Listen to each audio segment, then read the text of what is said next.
Tenemos un invitado de lujo que nos acompaña hoy en América Noticias, segunda edición. Ya está con nosotros el senador de la República Argentina, Juan Carlos Pagotto. Bienvenido, senador. Un gusto tenerlo con nosotros. Abogado político y uno de los 7 parlamentarios del movimiento Libertad Avanza.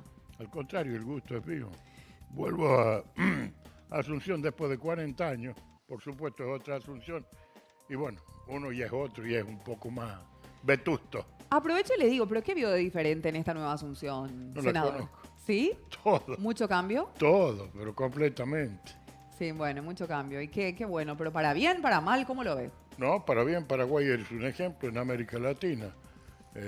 Yo creo que está marcando rumbo en cuanto a la política económica, al desarrollo que ha logrado, a la inserción en los mercados internacionales.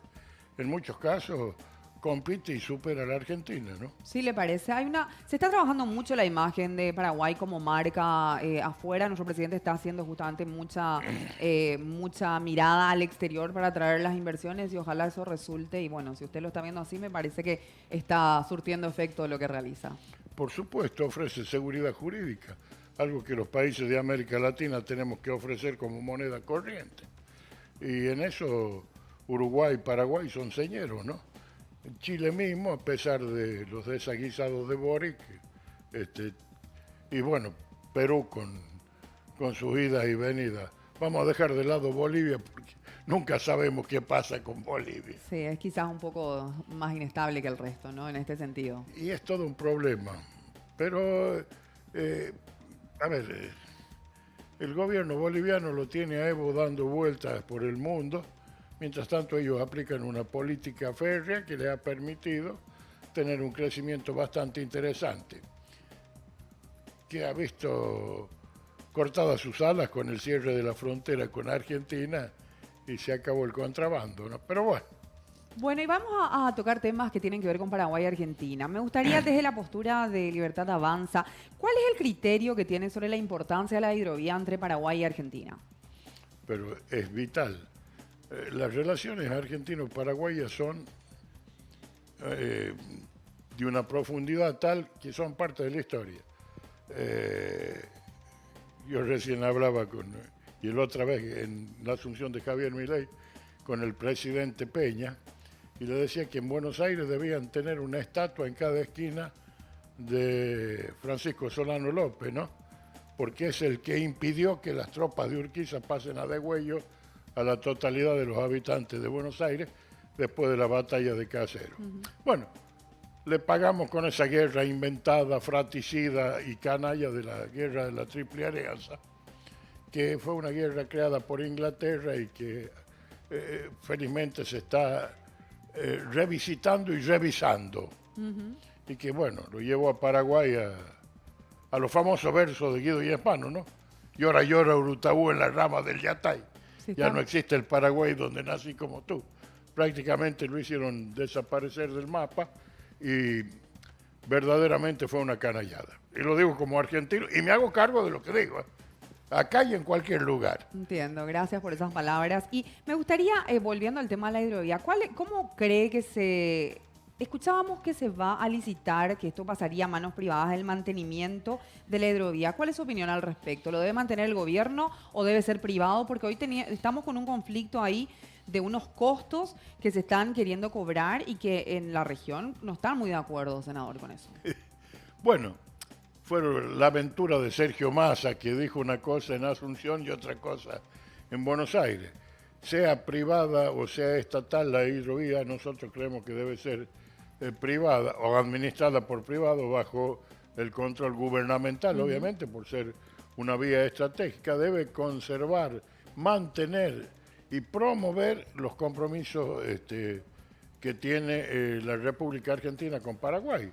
Toda la vida la hidrovía fue la vía de salida de Paraguay. No tiene por qué cambiar, ni debe cambiar. Esto es una cuestión de perogrullo que nosotros la tenemos perfectamente establecida y estamos convencidos de eso. Lo que no nos ha gustado fue y que lo enojó al presidente Peña fue la postura del ex presidente, entre comillas, y candidato a presidente, Sergio Massa, que apelando a la viveza criolla, habla lo que quiere escuchar el interlocutor en lugar de hablar la verdad. Bueno, ¿y cómo cree entonces que se deberían encargar estos trabajos de dragado y mantenimiento de la hidrovía?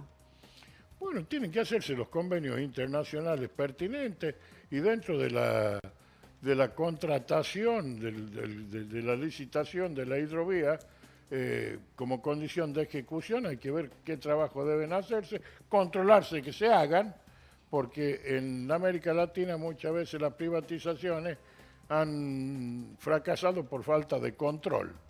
Y bueno, yo creo que la hidrovía es un elemento fundamental, no solamente por la relación y por lo que significa para Paraguay, sino para nosotros, porque es el puerto de salida de la mayor parte de nuestra producción de grano, ¿no? El puerto de Rosario. Así que tiene que hacerse algo que sea perdurable, que sea eficiente y que abarate los costos.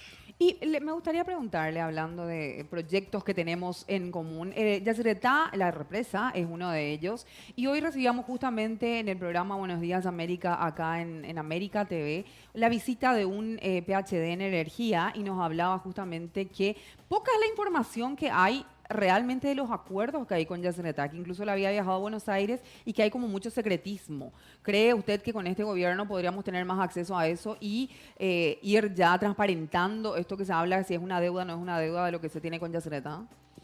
Yo creo que sí, estoy absolutamente persuadido, porque en nuestra Constitución tiene una norma que habla de la publicidad de los actos de gobierno y los contratos y todos los acuerdos que se realizaron tanto sobre Yacyretá, sobre Salto Grande, tienen que ser comunicados al cuerpo electoral, a la opinión pública, y creo que toda la gente debe conocerlo.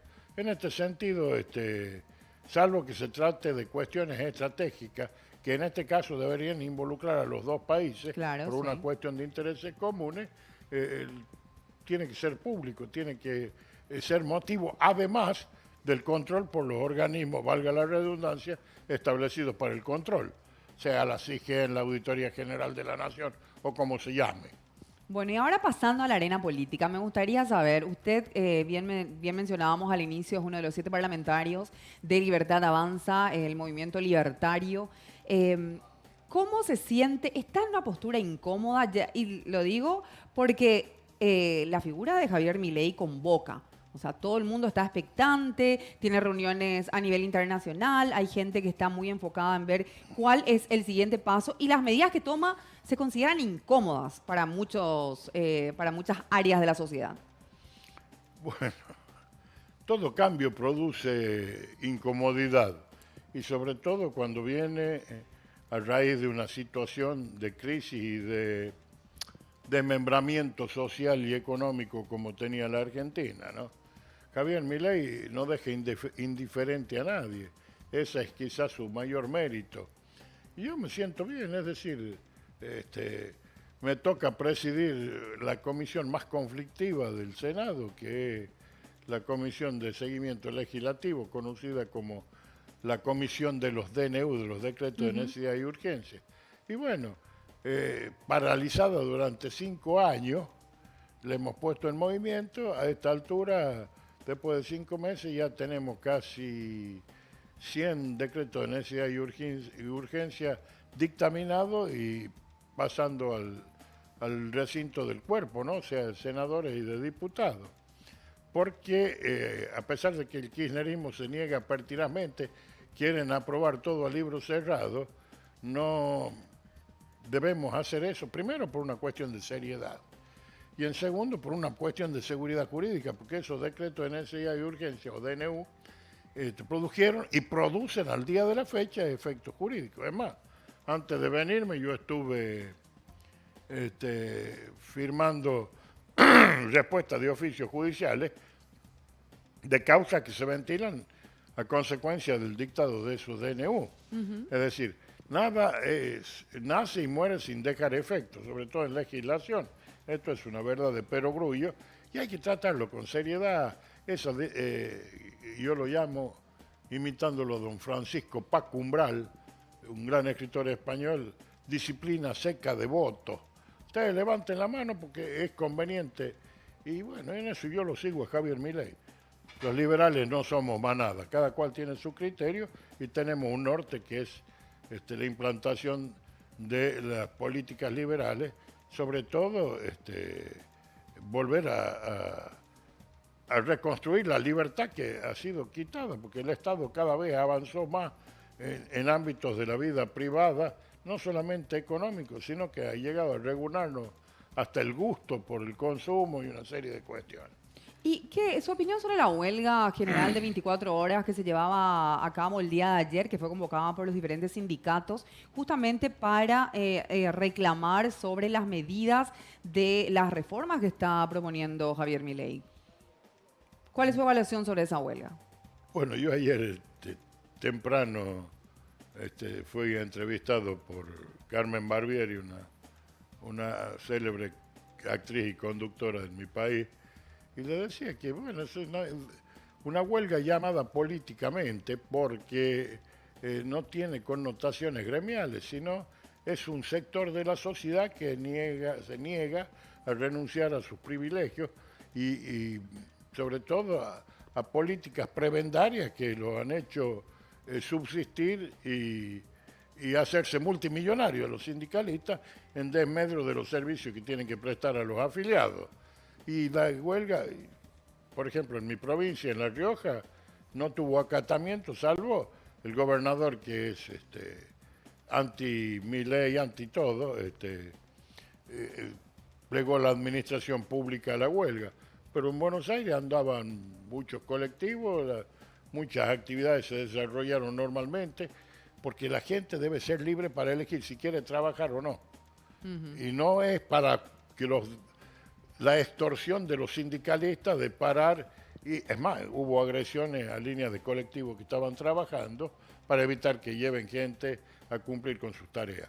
Bueno, eso es lo que queremos dejar de lado nosotros. Entiendo. Y el caso de la CGT es un caso digno de estudio porque dicen ser peronistas y resulta que el general Perón creó la CGT, que era de los trabajadores, la CGE, que era la Confederación General Económica de los Empresarios, y a la CGT le creó las 62 organizaciones, que era la rama política, para evitar la politización de las cuestiones laborales. Cosa que ahora, como no existe, porque gracias al kirchnerismo el justicialismo fue cooptado por la izquierda, bueno, la CGT toma actitudes políticas y tiene a su cargo, más allá de quien ejerce la Secretaría General, a uno de los gremios más poderosos, que es el que maneja la familia Moyano, que están acostumbrados a hacer lo que les place, y en la Argentina de hoy se terminó. Bueno, ahora sí me gustaría que me cuente qué es lo que está haciendo en Paraguay. Veo que usted es parte del diplomado en Ciencias Políticas que dicta la UNASUR conjuntamente con la Fundación ISOS y estaría dando acá una clase, senador. Más que clase, vengo a charlar. Toda la vida fui un amante de la ciencia política cuando todavía no existía la carrera en mi país. Teníamos una materia en Derecho que se llamaba Derecho Político y eso me llevó a participar, siendo estudiante, en el segundo Congreso Latinoamericano y tercer Congreso Argentino de Ciencia Política que se hizo en Río Tercero, ¿no? Donde se estudió uno de los temas principales fuera de la integración, porque la integración es una cuestión de ciencia política, el rol de la Fuerza Armada en los procesos de cambio económico y social, en referencia o con referencia a los golpes de Estado en Latinoamérica. Así que siempre he sido un cultor y un gran lector de la ciencia política y de la sociología, obviamente, porque creo que van enraizados uno con otro. Y vengo a hablar, me han convocado amablemente, se ve que tienen un optimismo a toda prueba, para que hablemos del federalismo argentino, que tiene una historia bastante compleja, complicada, y que hoy tenemos que mirarlo desde otro punto de vista, debido casualmente a esta aldea global, a la interactuación que tenemos por los medios de comunicación, que es instantánea con todo el mundo. Bueno, muchísimas gracias, senador. Entonces está hecha la invitación el día de mañana, sábado 11 de mayo, a partir de las 9 de la mañana, en la sede de UNASUR, Cerro Caracas y Perú. Pueden asistir a esta charla del Sistema Federal Argentino. Muchas gracias No, por favor, estar hoy con nosotros. El agradecido soy yo.